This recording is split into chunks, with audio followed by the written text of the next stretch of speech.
नमस्कार दोस्तों, radio bank पर आपका स्वागत है और आप सुन रहे हैं पहला प्यार रोमांटिक कहानी का अंतिम भाग। दोस्तों, आपने अब तक सुना कि समीर गुंडों की पिटाई कर देता है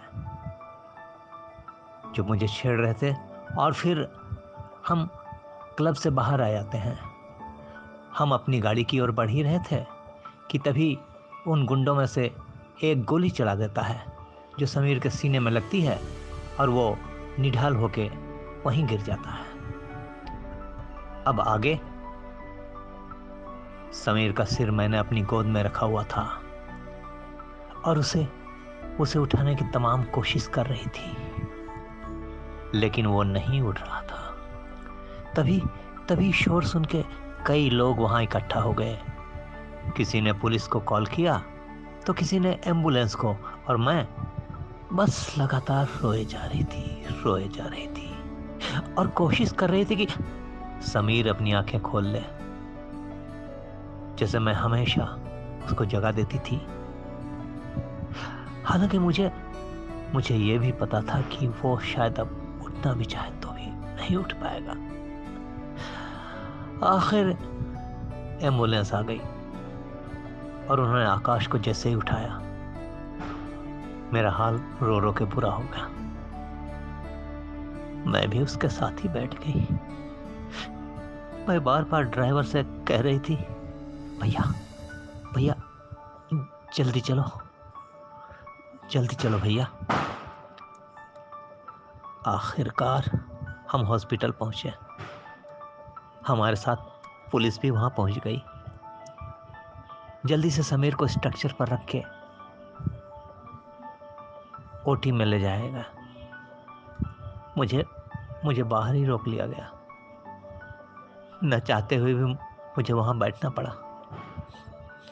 मैं रो रही थी।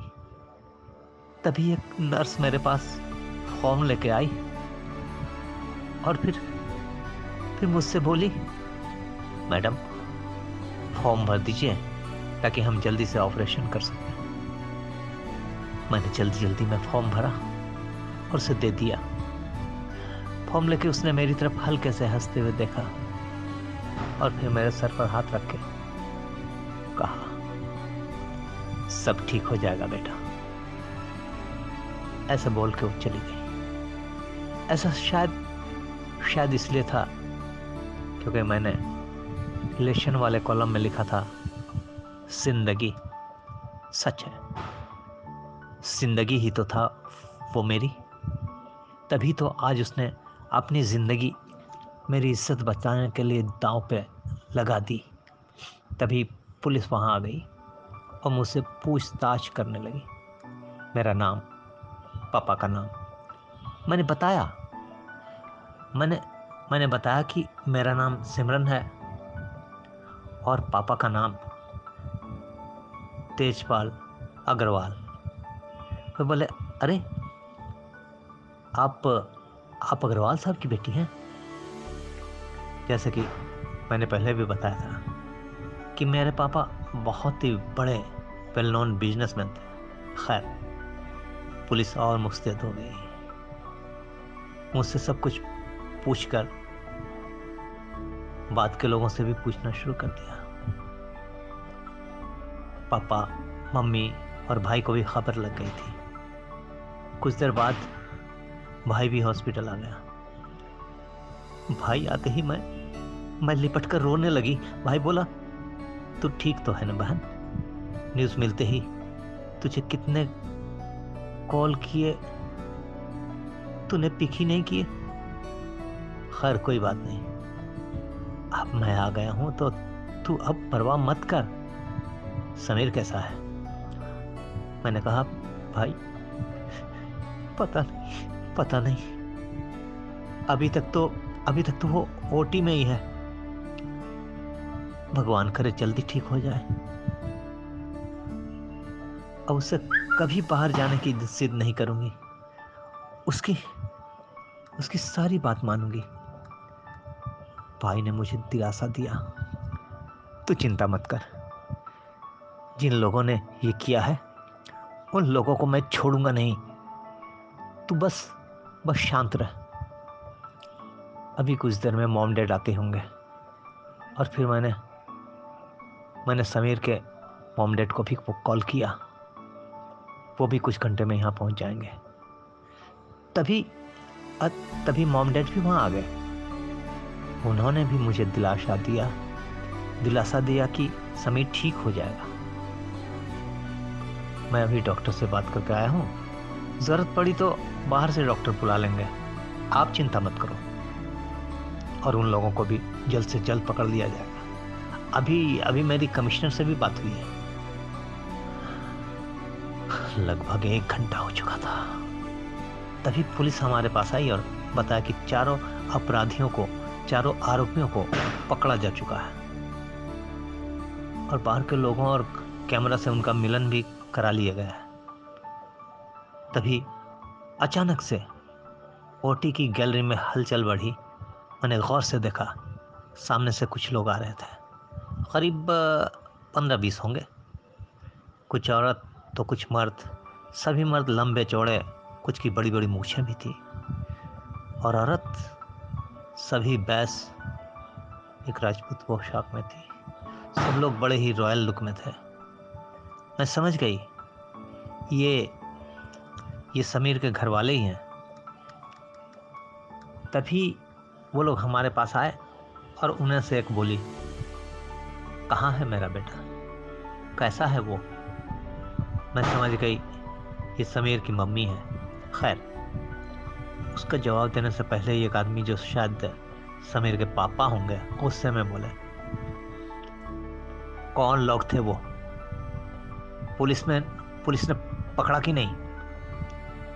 मेरे पापा बोले, जी पुलिस ने पकड़ लिया है, बस कल ही चार्जशीट दायर कर देंगे, फिर कोर्ट उनको सजा देगी। तभी एक लड़का जो हट्टा कट्टा था और दिखने में हल्का सा समीर की शक्ल का दिख रहा था, गुस्से में बोला, कोर्ट नहीं, उन्हें तो मैं सजा दूंगा।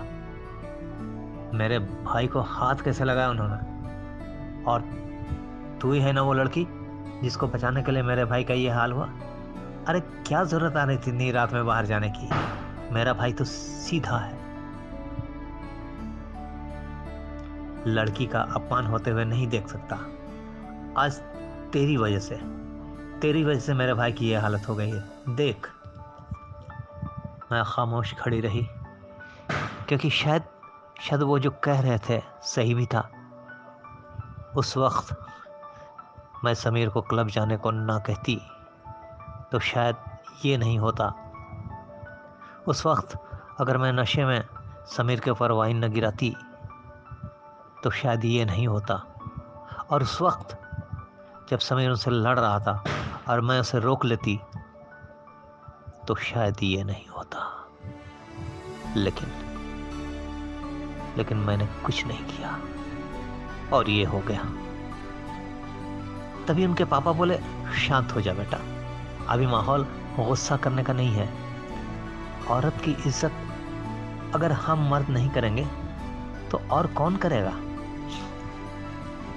उनकी ये बात मेरे दिल को छू गई कि जिनका बेटा जिन आदर्शों के लिए हॉस्पिटल के बेड पर पड़ा अपनी आखिरी सांसें गिन रहा है, वही लोग इस हालत में भी अपने आदर्शों की ही बात कर रहे हैं। ये सिर्फ बाहर से रॉयल नहीं, दिल से भी रॉयल है। तभी ओटी की लाइट बंद हुई और दरवाज़ा खोला। मैं आगे बढ़ ही रही थी कि तभी मुझे किनारे आकर के समीर की माँ डॉक्टर के पास गई और बोली, डॉक्टर कैसा है मेरा लाल, ठीक तो है ना?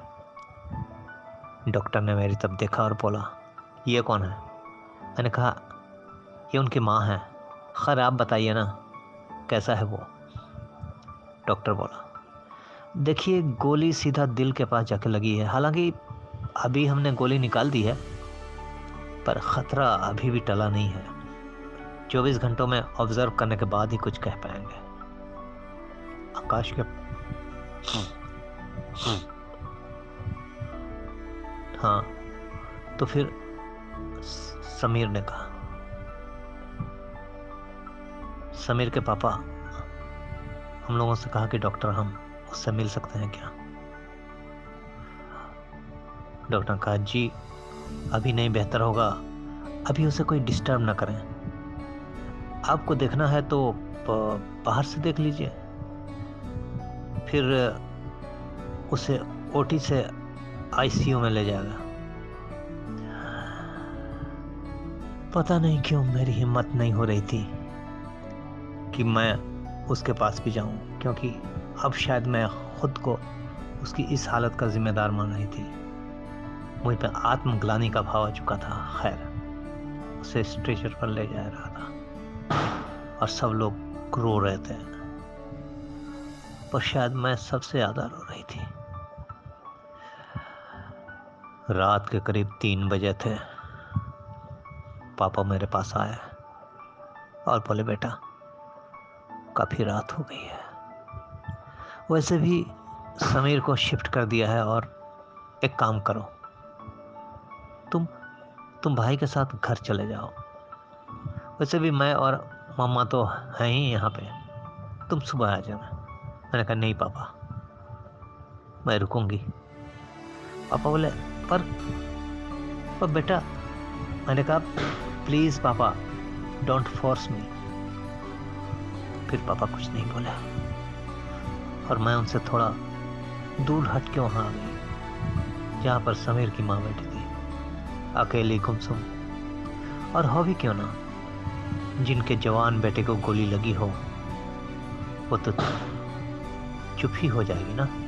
खैर, मैं उनके पास गई और बोली, सॉरी आंटी, मुझे नहीं पता था कि मेरी वजह से इतना प्रॉब्लम हो जाएगा। मैं तो बस ये चाहती थी कि वो सिर्फ किताबों में ना घुसता रहे, थोड़ा बाहर निकले। अब मुझे क्या पता था कि ये हो जाएगा। I am so sorry.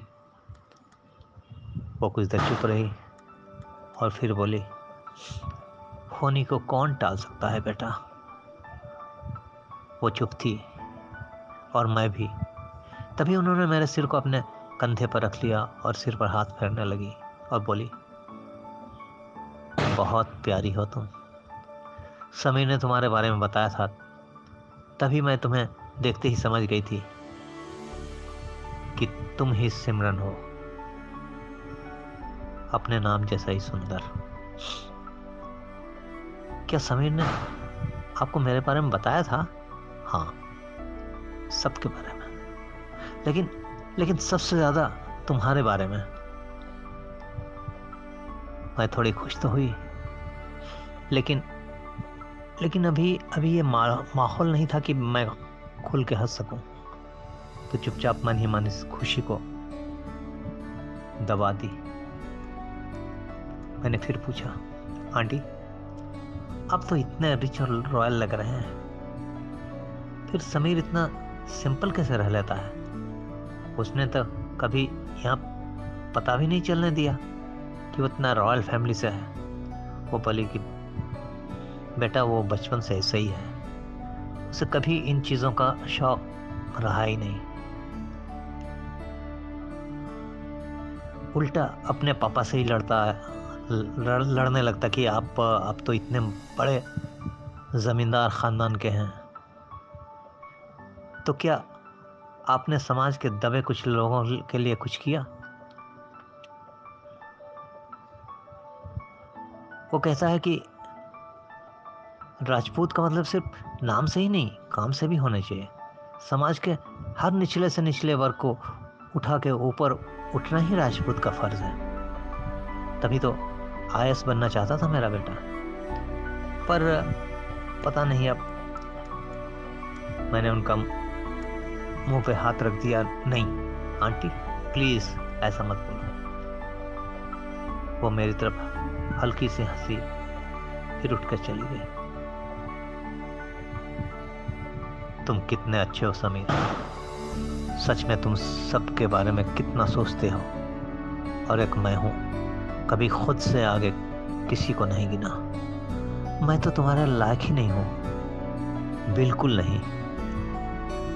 तभी तभी अचानक से वहां पर हलचल बढ़ गई। डॉक्टर इधर से उधर भागने लगे। मैंने देखा तो एक डॉक्टर कह रहा था पेशेंट की हालत बहुत खराब हो रही है। तभी एक नर्स वहां से कहती हुई निकली कि शायद नहीं बच पाएगा।